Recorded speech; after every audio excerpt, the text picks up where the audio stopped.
소명이라는 것은 주님의 뜻을 따라가는 것을 의미합니다. 베드로후서 1장 20절부터 21절까지를 보면 베드로 사도가 예언에 대해서 이렇게 얘기합니다. 예언이라는 것은 하나님의 사람들이 하나님의 뜻을 받아서 말한 것이다. 그래서 여러분, 우리의 삶의 모든 영역에 있어서 예언적인 것이 일어날 수 있습니다. 그리고 무슨 사역을 하든, 그리고 또 우리가 어떤 일을 하든, 심지어 사업을 하고 아니면 자녀를 양육한다든지, 이 모든 일들에 있어서 우리의 능력만큼 하려고 하면 그것은 그저 우리의 지식만큼, 우리의 능력만큼, 우리 힘만큼의 일이 될 수밖에 없습니다. 그런데 우리가 하나님의 마음을 받아서 하잖아요. 하나님의 뜻을 받아서 그것을 따라하면 그 삶에 하나님의 능력이 나타나시는 거예요. 믿음의 원리가 부르심의 원리와 아주 동일해요. 믿음의 원리는 무엇입니까? 믿음은 하나님의 뜻을 알고 하나님의 뜻에 순종하는 것입니다.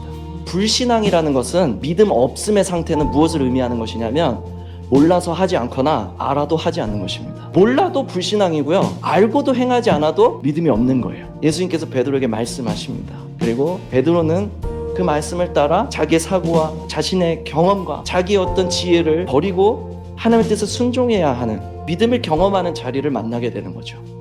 베드로가 자기의 어떤 잔뼈가 굵은 그 어부의 지식과 경험을 가지고 하려고 하지 않고 주님께서 말씀하시는 대로 하니까 깊은 데로 가서 그물을 내리라 라는 그 말씀에 순종하니까 자기의 능력으로, 자기의 지식으로, 자기의 지혜로 할 수 없었던 것들이 가능해지는 것입니다. 베드로가 이제 그 믿음을 경험한 거죠. 아, 진짜 주님의 뜻을 내가 알고 그대로 행하니까 역사가 일어나는구나, 이걸 경험하는 자리를 만난 거죠. 그리고 나서 이제 주님이 베드로를 부르시는 거예요. 두려워하지 말아라. 이제 너는 사람을 취할 것이다. 마태복음 4장 19절은 이렇게 표현하고 있죠. 네가 이제 사람을 낚는 어부가 될 것이다. 사람을 낚는 어부, 베드로의 평생을 향한, 일생을 향한 하나님의 부르심이었던 겁니다.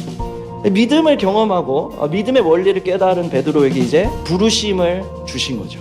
그런데 사실 이런 우리 일생을 향한 하나님의 부르심이 주어질 때 우리는 그것을 처음에 확신할 수는 있지만 그것을 정확하게 해석해낼 수는 없습니다. 아마 베드로도 사람을 낚는 어부가 뭐지? 이렇게 이제 생각을 하면서 자기의 한순간 한순간을 걸어갔을 거예요. 하나님께서는요, 여러분들의 삶을 향한 부르심이 있어요. 여러분들의 삶을 이곳에 그냥 보내지 않으셨거든요. 동일하게 오늘 여러분들의 삶에 일어나는 모든 일들에 대한 하나님의 뜻이 있으세요. 부르심이라는 게 뭐라고 했죠? 하나님의 뜻을 따라가는 것입니다. 여러분들의 오늘의 삶에 여러분들이 만나는 사람들과 여러분들이 하는 사역, 여러분들이 감당하는 어떤 직장, 이 모든 사건들 가운데에서 하나님의 뜻이 있다는 거예요. 여러분, 그러므로 우리의 모든 순간이 지금 부르심의 순간인 것입니다. 오늘 이 순간을 향한 하나님의 뜻이 있단 말이죠. 그 뜻을 따라 걷는 것이 여러분들의 부르심을 이루어가는 과정인 것입니다.